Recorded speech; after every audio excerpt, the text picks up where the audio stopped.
This video feels so long overdue, doesn't it? But I am just so glad that I finally have been able to at least do this video at the NieR stage of my career here in YouTube. Yeah. Right. Yeah. I mean, I had to do the pun. I'm gonna be honest here. I mean, it was something to be considered for this video here, and I just couldn't wait. I just couldn't.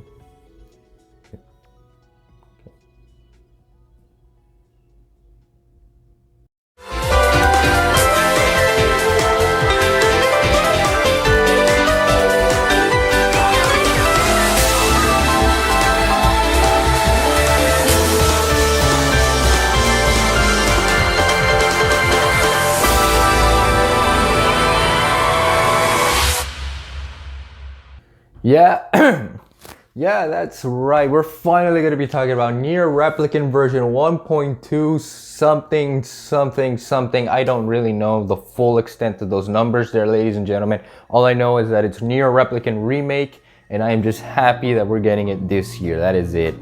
I am definitely not reading all those numbers.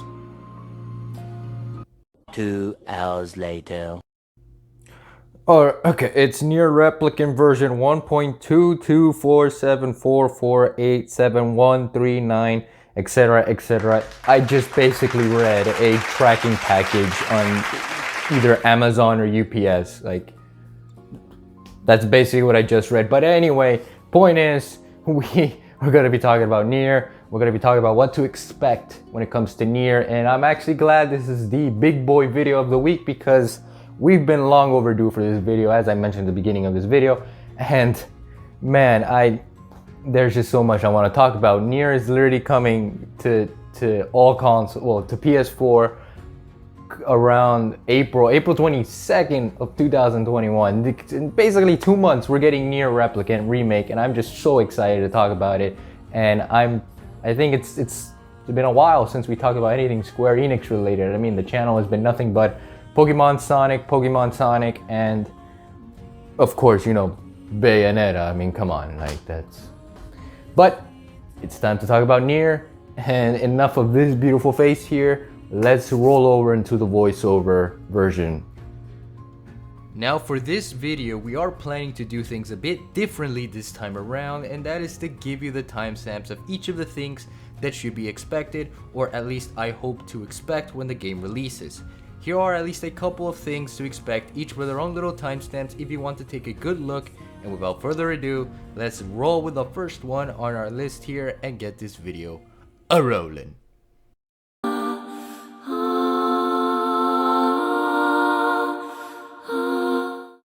If there's one thing that should stand out the most in this upcoming Square Enix game, it is the graphics, because that is by far the most notable difference when comparing it to its original source material back in 2010. And the graphics could not be more different, let me tell you that right away. Just looking at it, they are two big boys. They are the biggest of boys, ladies and gentlemen. That's how different these graphics are. The texture and the feel of the game this time around compared to the 2010 version is much smoother and more akin to that of the NieR Automata graphic engine, which is not surprising since the game designer for NieR Automata, Takahisa Taura, is also the one involved in this remake, which it is a remake technically speaking. Trust me when I say remake, because a remake is when they use the same original source material and then they hammer it down into new parts, into new engines, new graphics, new gameplay, and new combat systems, but they still keep the original source material. Perfect example for this is Resident Evil 2 and 3 Remake, as well as, you know, NieR Replicant Remake. As for a remaster basically an HD resolution filter onto an already good graphic style game, and the perfect example I could give for this is the Uncharted collection, which are basically HD remasters of Uncharted 1, 2, and 3 that were from the PS3 era, just so you know.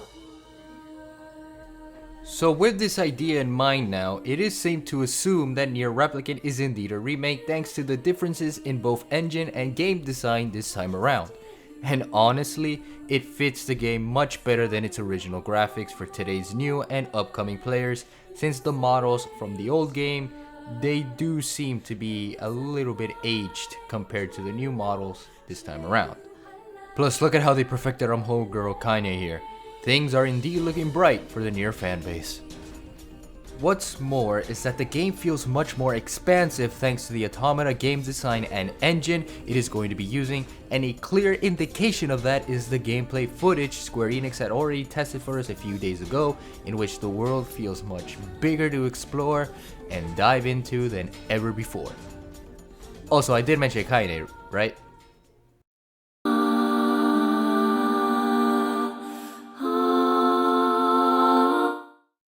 Aside from the graphics that already makes the characters look more like 3D anime figures, which I'm not complaining, since Taura was also the one involved with the gameplay design of Astral Chain, so clearly he knows what he is doing here, and yes, I am still aware of that Astral Chain review you were all asking me for, but in due time, my friends, in due time.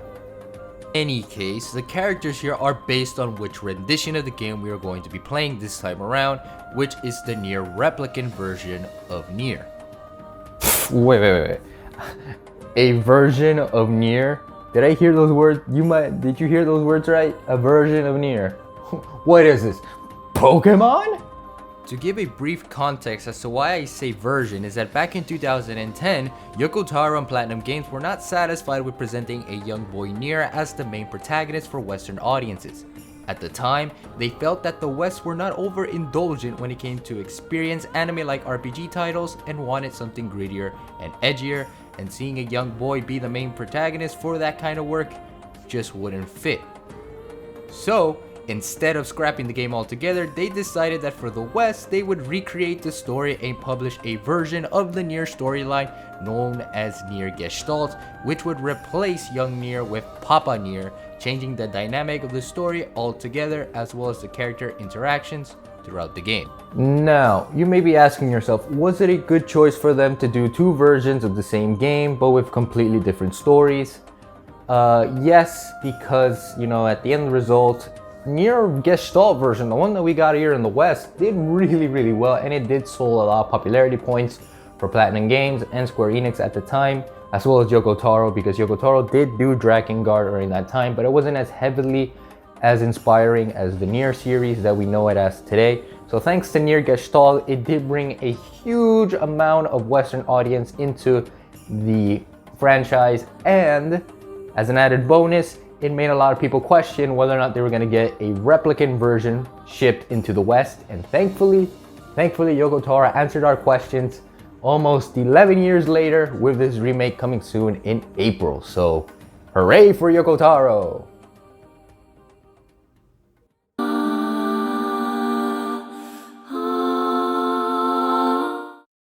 Once again, going back to the engine and graphics that the remake is built on, this changes the combat of the game drastically and in so many good ways. No longer does the game feel wonky and jaded when it came to combat, as the original NieR games did feel outdated in their combat, and there was no way in hell we were going to be satisfied with that combat in this remake. In fact, arguably the combat was one of the worst things about the game, and rightfully so. The combat just did not feel great upon its initial release. However, thanks to Taura's design choices for the game, the combat feels smoother and much more refined compared to its original versions. It has that Automata-like style of the combat that was presented to us from the teaser gameplay footage and the beta demo that was seen at the Square Enix showcase last year. It is much faster and more action-paced than the slow and very methodical and jaded approach that the original games had, for sure. It is really nice to see that they are using a lot of the NieR Automata gameplay mechanics and engine for the remake here for NieR Replicant, and it really helps to show if this is going to be the new gameplay model for new games moving forward for other Platinum Games IPs, such as Astral Chain, which again, Taura did work on that game as well, so if there's ever going to be a sequel for that, I hope the combat is just as equally as great as that one. And as for Platinum Games side of things, like Bayonetta 3, I hope Bayonetta 3 has that same equally, refined and refreshed action-paced combat as well, since it is also an action hack and slash style game as well. And if you're wondering, yes, that was the bayonetta quota of the week. Yeah, there it was. Yeah. All right. Let's continue on with NieR now, okay? Let's just continue. Let's just yeah.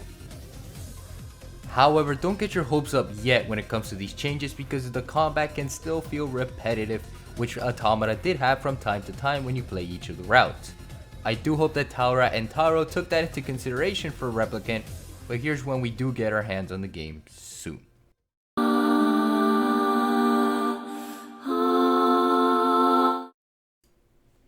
When it comes to NieR and Yoko Taro, there is always something that the two share when it comes to creativity. The music and soundtracks the game presents, and seeing how NieR is one of many games that Emmy Evans is the person involved for the vocals as the Drakengard series, the same is said with the NieR series for sure. Now, whether or not you played the original NieR, the Drakengard series, or NieR Automata, you know that the music score does not disappoint in the slightest, and especially if you talk about the latter in this case. What makes NieR Automata the memorable experience that it is, both narratively and logistically speaking, is the soundtrack it has to lure the player into the world they are about to explore. The music at first creates this soothing and yet ominous atmosphere as you enter each zone, be it the main central hub, the desert, the amusement park, the forest kingdom, or in the later portions of the game for Route C, which I will definitely not spoil for those who have not yet played NieR Automata, in which case, go play that game now if you haven't. It's basically like 20 bucks now at the PSN store. It should also be on Steam now, probably redefined and refreshed because there was a little like issues on the Steam version. There's even one on Xbox that's probably around the same amount. Point is, go play NieR Automata before you decide to go play NieR Replicant, even though the stories are not mutually exclusive to one another, even though they're their own stories, there are slight tie-ins to one another. But point is, if you want to have this game and have the full experience, try out NieR Automata first so you get a feel and understanding of what the gameplay is going to be when this game releases in April. So go, forget about this video, like, comment, and subscribe though if you have made it this far into the video, and just go watch a review on NieR Automata, go get the game, just do it for Tubi, do it for the android that we all know and love, Tubi, ladies and gentlemen, do it for her, do it for her. Anyway, what was I saying again? Oh, that's right. The atmosphere that the music brings to the game is what makes the NieR series worth looking into, and with this remake coming soon, the same is said here as well. Going back to the recent gameplay footage Square Enix presented, the soundtrack seems to be more redefined to shape the atmosphere that Automata brought in its game and to lure new players, and those that did play Automata into this older yet more refined experience. And honestly, I am all for it because again, if you haven't played Automata, then by all means go and get the game now while you still can, as mentioned. That game is an experience and clearly my top 10 of all time. Which, now that I think about it, I should do something like that in the future as a future video. That would be a good idea now that I think about it. Yeah, I'll think about that. Yeah, Sadly though, as much as there is a lot to talk about when it comes to NieR Replicant, Yoko Taro, anything in regards to all that beautifulness, it is time to close the video here, and I am just so happy that I at least get the chance, an opportunity to talk about NieR at least this week. So hopefully there'll be more videos on NieR coming soon, on Square Enix, things like that. I do need to diversify. As much as I love Bayonetta, as much as I love Platinum Games, I do need to branch out to newer stuff. So hopefully there'll probably be like Final Fantasy stuff, because Final Fantasy 16 is, sort of an ambiguity. There hasn't been much talked about. Yoshi P, give us some of that goodness you've been cooking, man.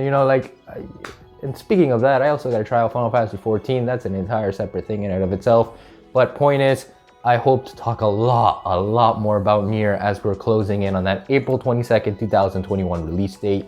And who knows, there's a lot of stuff that we don't know about yet. Supposedly by the time that I'm recording this, the day after is a Nintendo Direct, and who knows whatever that's going to be presented to the table, and most likely whatever it is, what we deserve, what we saw in that Direct. If you're all future viewers who've now watched this at the point in time after that Nintendo Direct was released, yeah, that was pretty amazing. It was a pretty amazing Direct, or it was probably a pretty bad Direct. Who knows? I'm literally filming this the day before it happens. Like, you know, time is nothing but a big construct we humans created. But nonetheless, I hope you guys enjoyed this video. As always, like, comment, comment, and subscribe. I don't know what happened to me there, ladies and gentlemen. I mean, I had to look at the script just to see what exactly I was saying. But point is, if you enjoyed this video, you know, please continue supporting the channel. We are now 1/4 of the way to that 1K, baby. So let's just continue pushing. Let's continue onwards. Let's keep smiling. Let's keep being positive. Let's keep being beautiful, beautiful people. And I hope to see you all in the next video as always. Peace out. Love you all to 120. And see ya.